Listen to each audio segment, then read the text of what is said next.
ఓపిక ఉండాలి. లెర్నింగ్ అప్పుడు కన్సిస్టెన్సీ ఉండాలి. లెర్నింగ్ అప్పుడు ప్రాణం పెట్టి నేర్చుకో, ఫలితాలు అవే వచ్చేస్తాయి.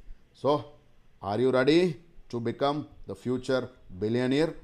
Yes, I have a very big dream.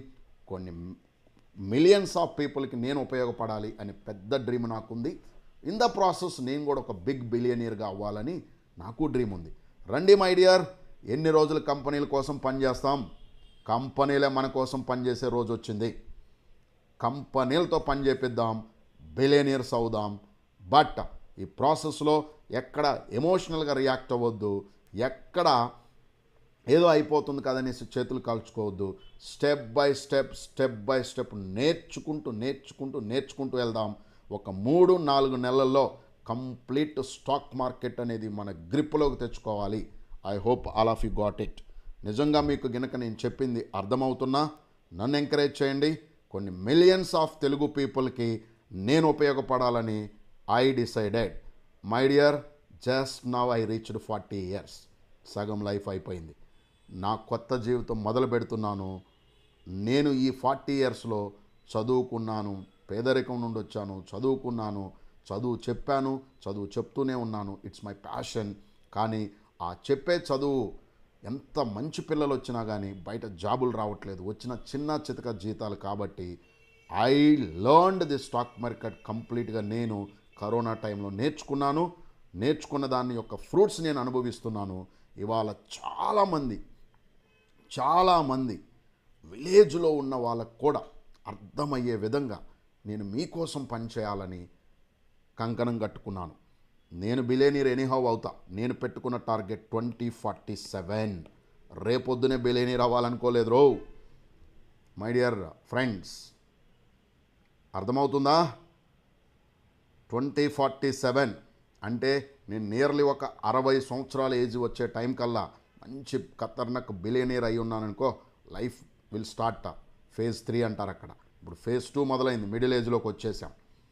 Youngsters 15 years అప్పుడు నాకు ఇది తెలుసుంటే ఎంత బాగుండేదని నేను ఎన్నిసార్లు ఫీల్ అయి ఉంటాను. మై డియర్ యూత్, నాలాగా 15, 17, 18 yearsని వేస్ట్ చేసుకుంటున్నా దరిద్రమైన పొజిషన్లో ఉన్న యూత్ ఎవరైనా ఉంటే మై డియర్ విలేజ్ ఫ్రెండ్స్, అమ్మా నానే మన రియల్ హీరోస్. వాళ్ళు తల ఎత్తుకొని ప్రశాంతంగా జీవించే విధంగా మనం తయారవుదాం. ప్రామిస్ చేస్తారా? మీ అమ్మా నాన్న వాళ్ళ ఫ్రెండ్స్ దగ్గర చెప్తూ ఉండాలి, ఏదైనా ప్రాబ్లం వచ్చిందంటే నా కొడుకు చూసుకుంటాడు అని తలెత్తుకొని చెప్పాలి. ఏదైనా ప్రాబ్లం వచ్చిందంటే నా కొడుకు వేస్టు అని తలదించుకొని చెప్పకూడదు. Make your parents proud and you became rich dear. ఒక్కసారి కుదిరితే ఇవాళ దానిలో నిజంగా మీకు అర్థమైతే, ఏదన్నా ఒక పాయింట్ అర్థమైతే నాకు కామెంట్లో మెన్షన్ చేయండి, మీ ఫ్రెండ్స్కి కూడా షేర్ చేయండి. నా ప్రాసెస్లో మీరు బెనిఫిట్ పొందాలి అండ్ చాలామందికి ఇది హెల్ప్ అవ్వాలి. అర్థమవుతుందా? ఒక పాయింట్ చెప్పి క్లోజ్ చేస్తా. బిల్ గేట్స్ గారు ఒక మాట చెప్తారు, పేదరికంలో పుట్టటం తప్పు కాదు, పేదోడుగానే బ్రతకటం, పేదోడుగానే పోవటం ముమ్మాటికి నీ తప్పే. ఇంకెన్ని రోజులు పేదరికం అనే దానిలో ఉంటావు my dear? Come out of that rut. ఆ చెత్త నుంచి బయటపడు. గుర్తుపెట్టుకో, 100 రూపాయలతో కూడా స్టాక్ మార్కెట్లో సంపాదించుకోవటం నేర్చుకోవచ్చు. కానీ 100 రూపాయలని పెట్టి పోగొట్టుకోవటం చాలా ఈజీ. నేర్చుకొని 100కి 100 యాడ్ చేసుకోవటం ఒక బిగ్ ప్రాసెస్. అది ప్రాసెస్ని ఎంజాయ్ చేద్దాం. Let us learn everything from the basic, my dear. That's it for today and have a great day. And Telegram ఛానల్లో అందరూ జాయిన్ అవ్వండి. డిస్క్రిప్షన్లో లింక్ ఉంది మై డియర్. అండ్ కుదిరితే మా వాళ్ళ కింద కామెంట్లో కూడా దాన్ని పిన్ చేస్తారు. టెలిగ్రామ్ ఛానల్లో జాయిన్ అవ్వండి. ఈ నోట్స్ అక్కడ మా వాళ్ళు మీకు టెలిగ్రామ్ గ్రూప్లో పెడతారు. That's it for today. And daily homework కూడా ఇవ్వండి సార్, డెఫినెట్గా ఇస్తాను my dear. Slowly will do that. ఇవాళ జస్ట్ స్టార్ట్ చేశాను కదా. That's it for today. Good night. And దయచేసి ఇది నలుగురికి షేర్ చేయండి. నిజంగా నచ్చితే నలుగురికి షేర్ చేయండి. ఫ్రెండ్స్ గాలేదోళ్ళలాగా ఎన్ని రోజులు ఉంటారు? ఈ గొప్ప ఆపర్చునిటీని ఉపయోగించుకునేలాగా నేర్చుకోవడానికి వాళ్ళకి కూడా హెల్ప్ చేయండి. నువ్వు నిజమైన ఫ్రెండ్ అయితే వాళ్ళకి ఈ లింక్ షేర్ చేసి వాళ్ళని కూడా నేర్చుకోమనండి. ఒక పెద్ద నోట్బుక్ కొనుక్కొని పెట్టుకోండి. నేను చెప్పే అద్భుతమైన పాయింట్స్ రాసుకోండి. ఏదైనా ఇన్స్పిరేషన్ పాయింట్ ఉన్నా రాసుకోండి. ఏదైనా వర్క్ ఇచ్చినా రాసుకొని ప్రాక్టీస్ చేయండి. డెఫినెట్గా 1 day వస్తుంది. నేను పెట్టుకున్నది ఎంత? 2047. 2047 కల్లా బిలియనీర్ అంటే తెలుసా my dear, nearly 8500 plus crore. ఎందుకు సార్ అంత డబ్బులు? Yes, I have a very big dreams.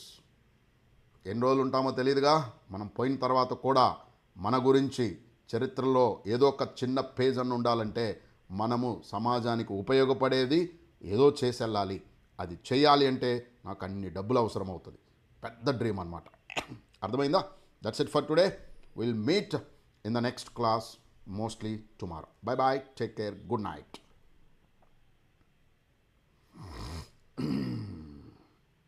అమ్మా ఏంట్రా అయిపోయిందంట?